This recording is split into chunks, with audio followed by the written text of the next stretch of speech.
You are listening to the Hiking Radio Network, where we talk the walk with shows by hikers, about hikers, for everybody.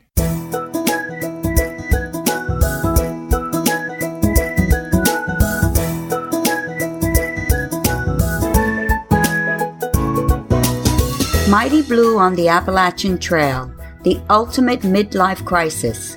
Join Steve and his guests every week as he staggers from Georgia to Maine.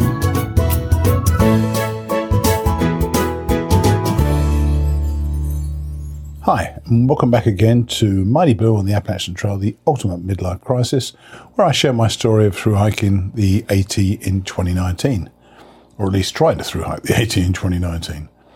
Yep, it's just a day since we were together, but I thought you could put up with me for another half an hour or so this weekend.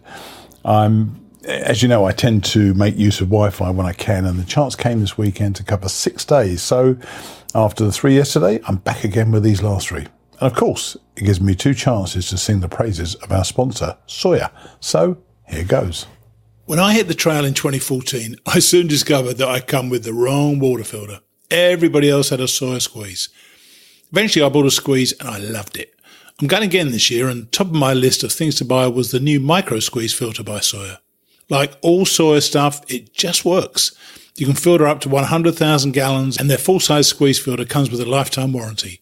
Last year, believe it or not, more than 4 million people got clean water through a Sawyer water filter. But if you think that Sawyer is just about water filters, you could not be more wrong.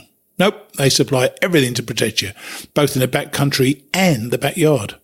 Protect your gear and clothes as I did with their permethrin fabric treatment, which is 100% odorless after drying. With all the ticks and bugs around, this is an absolute must. They also provide sunscreens and first aid products. Find out more by visiting Sawyer.com. Thanks, guys. When we were together yesterday, Trigger and I had left Delaware Water Gap and had taken refuge in the Mohican Outdoor Centre, where we were expecting to be rained upon very heavily. So here's what happened the next day.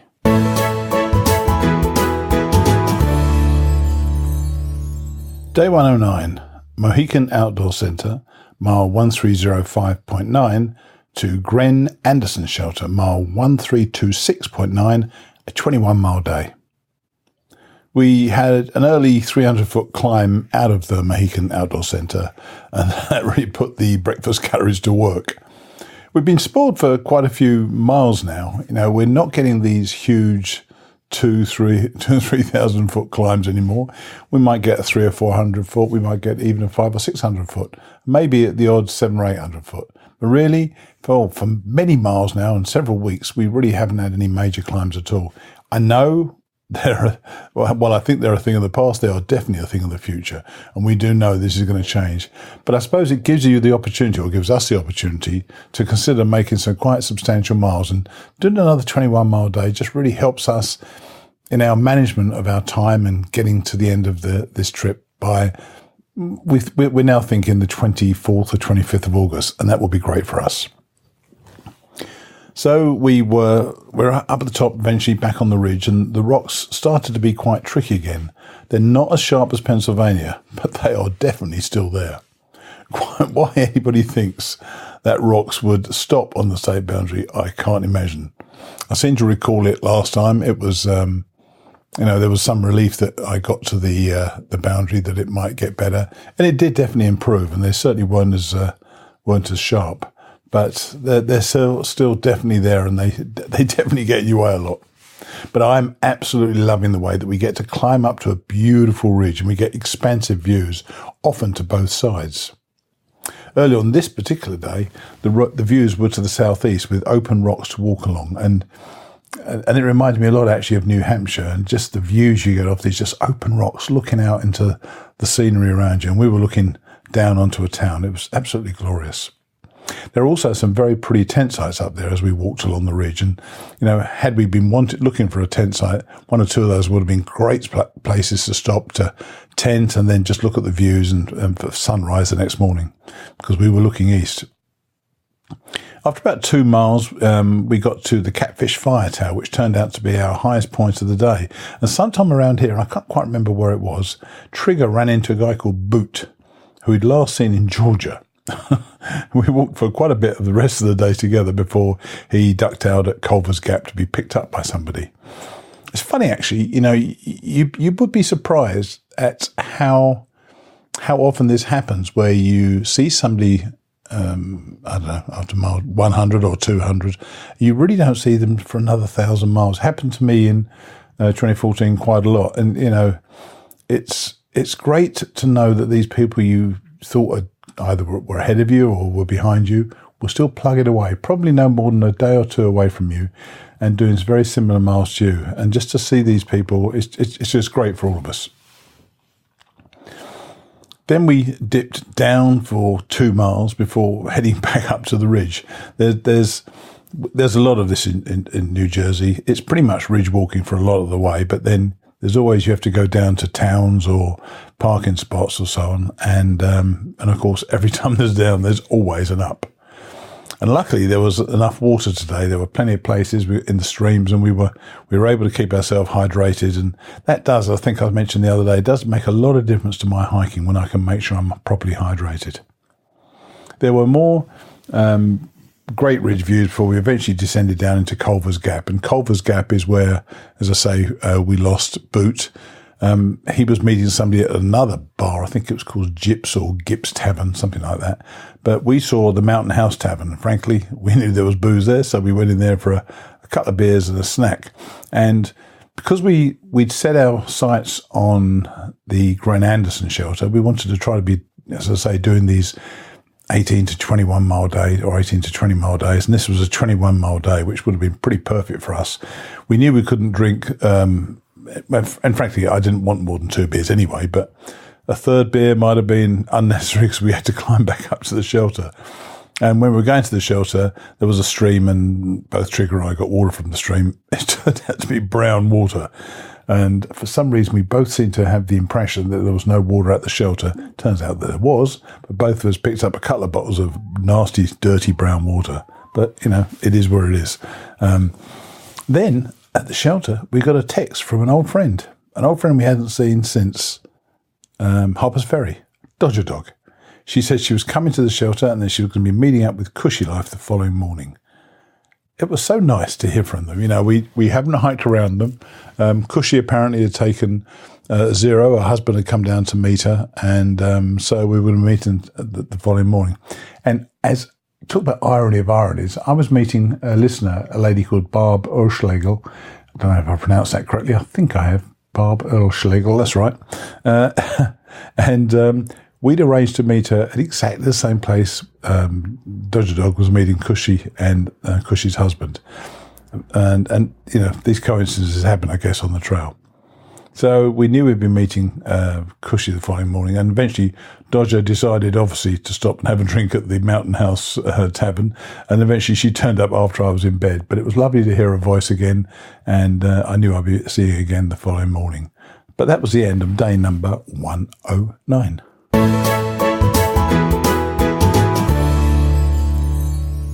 Day 110, Gren Anderson Shelter, mile 1326.9 to the Secret Shelter, mile 1345.1, an 18.2 mile day. Because we, both Dodger and Trigger and I, were meeting up with our respective hiking partners, I guess, for the day, we had another early start. So I think I set the alarm for about 5 o'clock. And we wanted to get out by about 6:30, 7:15.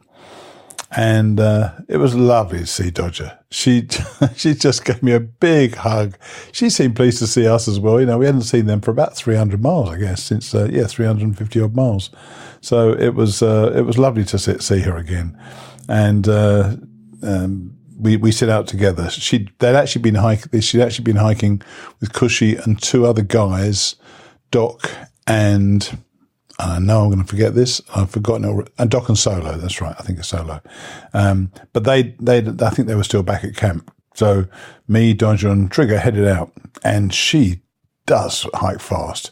She wears these shoes, which are kind of, they look like ballet shoes, and she's just flouncing along on the trail, but she's so quick on the trail, and we were really moving, and it was a 6 mile hike, and because we were supposed to be meeting Barb at 9:15 and Cushy at 9 o'clock, we actually did the 6 miles in 2 hours.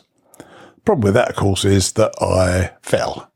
And I told Judge I hadn't fallen for ages, and then I fell. Fall number 15, I shouted again.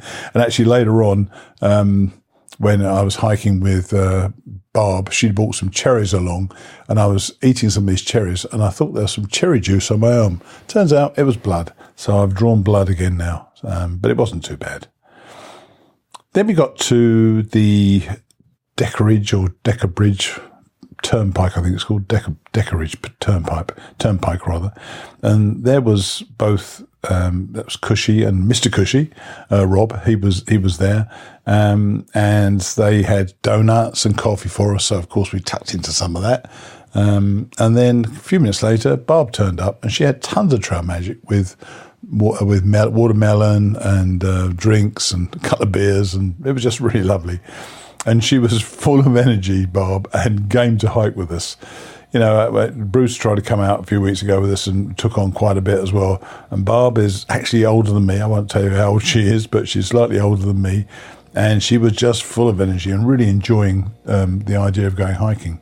So we hung around for a little while. We were chatting with Rob, eventually said goodbye to Rob, and we all hiked out together. Me, Cushy, Trigger, and Dodger Dog, and Barb. And Barb and I were at the back because I was going to let Barb lead and set her own pace, so I would be behind. But she'd try to keep up with everybody, and every now and then, of course, we'd fall back a little bit. And it was lovely to be back with the girls. We really enjoyed it, and adding Barb to the mix was a complete delight. So, as I say, we were at the back, and after a while, she did find some of the climbs quite tricky, but she really kept on going. She was determined to do it, and some of the climbs down were quite hairy, actually, and she did slip over a couple of times, but every time she just brushed herself off and got back up again. And the second time she fell, she just shouted out, 2! and got up and carried on. And there were particularly a couple of climbs down from the ridge where she was holding on onto some trees to get down, and one of them swayed a bit as she fell, but fortunately it helped break her fall. So for the first 4 or 5 miles, the ridge tended to be upwards, but it gave us great views while we were up there. And I think we gave Barb a real insight to what it's like to be doing this trail day in, day out. And that was the thing she referred to, how we do this every day or virtually every day. And for her, she said, I can do this. I can do anything for one day. It's the second, third, fourth, fifth, 10th day that might be a problem. But then the last 7 or 8 miles were tending downwards, but there were still plenty of small ups to keep our legs working. You know, when the profile looks flat on the AWOL map, you think, oh, this is nice and easy, but there's always a movement up or down, and there were still plenty of those as well. Eventually, we called it a day at the Secret Shelter. The Secret Shelter is the shelter owned by a couple of former through hikers, and it's a cabin basically in their back garden. You come out the path and you can turn left towards the Secret Shelter, but because we were going to go back, because we left some of our stuff in Barb's car, we're going to go back with Barb to her car. Trigger and I turned right, and the girls went left to the shelter. And we were taking a bit of a risk, really, because we got to this road. It was hardly what you'd call a main highway. And we called and we got onto Uber to take us back to Barb's car. Eventually, after about 20 minutes, an Uber turned up. So that kind of worked out, actually. And so we got to Barb's car, found it, and then Trigger and I went up to the High Point Mountain Motel while Barb drove home. I tell you, it was a lovely, lovely day, and it's a great opportunity for somebody to come out. And I think to come out and hike with us. Hopefully she enjoyed it. She certainly appeared to. She brought us tons of treats, and she was trying to feed us all day long, which Trigger and I, and certainly Dodger Dog, succumbed to regularly. And we ate as much as we possibly could. But that's what happened on day number 110.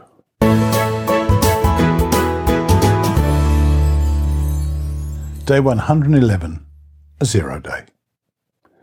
We stayed at the High Point Mountain Motel because I wanted to fulfill my desire to watch each of the last rounds of the 4 major championships. And I'm sitting here recording this evening. It's now 7:19 p.m. right now as I'm saying this right now. Still watching the Open Golf Championship, but the last 9 holes to come. And I just like doing that, and I think it's a wonderful thing. And we need a zero every now and then. So this morning we woke up, but the guy who owns the place said he'd take us down to Elias Cole, which is a great diner just a mile down the road. So we had a lift to and from our motel, and that worked out really, really nicely for us. When we were there, when we got back, we were chatting with another hiker who we'd actually met at Gren Anderson Shelter. He'd started earlier than us. His name was Jack, and he was 67, I think, or 68. And while we were chatting, I suggested that we were going to have a trip to Walmart to resupply, which is what you do, obviously, if you can. And of course, if we could, we were going to find a brewery, which we did. And he accepted it. But Ubers are pretty scarce around here. So eventually we got one after about an hour and we headed out.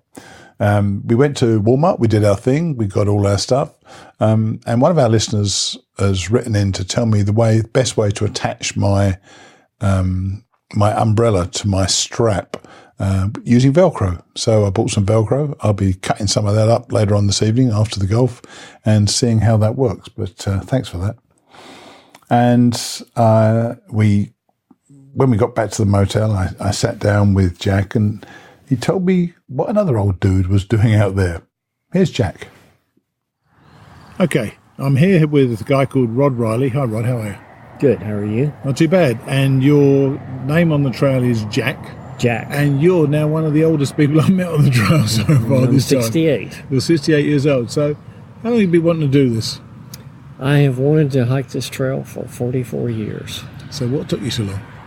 I had to retire twice and have enough money put away to make sure that everything was taken care of. Right. And so what attracted you in the first place? A friend of mine, when I was in graduate school, mentioned this to me. He had worked for me at a Boy Scout summer camp. And he told me that the camp doctor's son had hiked the AT. All right. And I asked, what's the AT? So that's the normal question, isn't it? What's the AT? What is that? Yeah. He told me a little bit about it, and I was immediately infatuated with it. Really? And so, but the problem was I was in grad school, working 4 part-time jobs. My wife was working full-time. We had not even been married a year at the time. And so all this time it's been in the back of my mind, and when I decided to retire for the second time, I told my wife I'm going to hike the AT. And what did she respond to that? She'd known, I presume, all along that you wanted to do it. Well, she knew a little bit about the fact that I wanted to, but she didn't really know much about the AT. So but she does now. She does now. As a matter of fact, she's what I call my handler. Oh, right. So she mails resupply boxes to me. I have to have meds, so she has to mail stuff to me anyway. Right. And as a result, I get my resupplies from her. How are you finding that logistically? You get into town and you work out where you're going to be in 4 or 5 days' time, that sort of thing? Exactly. That's exactly how we work it. I worked out a spreadsheet in advance. Right. In terms of not timing, day by day by day? Day by day. No. Yes, and day by day. Are you close enough to it? I'm close to it in terms of mileage and where my resupply boxes are mailed. Wow. But in terms of timing, no. So you started quite early, didn't you? I did. I started February the 9th. Right. It was very cold. The Smokies were unbelievable. Slid around a lot on ice. Yeah, of course, yeah. Put up with a lot of snow getting into Damascus. But in terms of the spreadsheet, I'm off on my days, the dates, that is. All right, yeah. So I'm behind. But in terms of where the resupply boxes go, it's pretty much on track. Good to go. Okay. Mm-hmm. So is it what you thought it would be? Or if you had this dream 44 years ago, it was a different trail then, I guess, to what it is now. So is it living up to your dreams? I think so. I didn't know enough about the trail to really know what to expect. As a matter of fact, when I started this, I did a shakedown hike in November. Just so I could... Yeah, it's a good idea. Yeah. Just so I could get a little bit of experience with the terrain. And I had 2 hiking buddies. One I'd known since I was 12, but he had a hip problem and had to come out after the shakedown hike. Right. And then the other one I met in grad school, he did start with me on February the 9th, but once we got into North Carolina, he had a bad fall and broke 2 ribs. So he had to get off the trail. Isn't it funny? You're aware always, I guess, that we're all one fall away, aren't we, from ending our hike quite quickly. Are you more careful after that, or were you just, this is what happens, you just hike the best you can, and if you fall, you fall? I haven't thought too much about it, really. I've had a lot of falls myself. Yeah, you said so. I said I had 15. You said I've lost count. Yeah, I lost count. I've had many, many falls. And I've had my wrist turned blue or purple, both of them. From landing on my hands and knees banged up.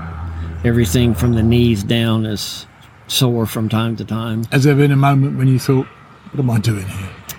A couple of times I thought, before I could get up, I thought I might not get up. Or before you knew you could get up. Yeah, before I knew I could actually get up. There have been a couple of times when I thought I might not get up from this one. Yeah. But you do, and you just take the next step. And you got to carry on forward to Katahdin. Yeah. I even sprained an ankle a couple of weeks ago. Oh, that hurts. And I thought this could be it.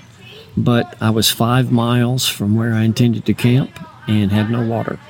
Oh, my gosh. So I knew I had to get to that camp and or to that spot anyway, that shelter. And so I hobbled in, and the more I hobbled, the better the ankle felt, fortunately. Yeah, it's amazing. The body is an amazing instrument. I don't know what it's like normally, but when you're out here, you can walk and feel pain, and then suddenly that goes away to be replaced by another pain in most cases. But it kind of works out, doesn't it? It does. Yeah. I had a fall one afternoon, and when I got to a shelter, somebody said, your finger looks like a sausage. And I looked at it and realized, I hurt my finger in that last fall. I'd hurt so many other things I hadn't even noticed the finger until somebody said something about it. It was competing for primacy. Yes. Okay. Well, look, we met you here, and we met you the other day at the shelter, and we wish you well on your journey further north. Thank you so much. Good luck to you as well. Appreciate it. Okay, I'm here with a guy called Rod Riley. Hi, Rod. How are you? Good. So now I'm multitasking at the end of day 111, watching the golf as I'm putting together another show. We caught the girls, and now they're a day ahead again. Trig and I will be out there again tomorrow and fully expect to keep up our 18 to 20 mile days as long as we can. These next few weeks will seem to fly by as we march towards Katahdin. I hope I'm able to stay in the moment as the prize comes into view. I'll see you next time.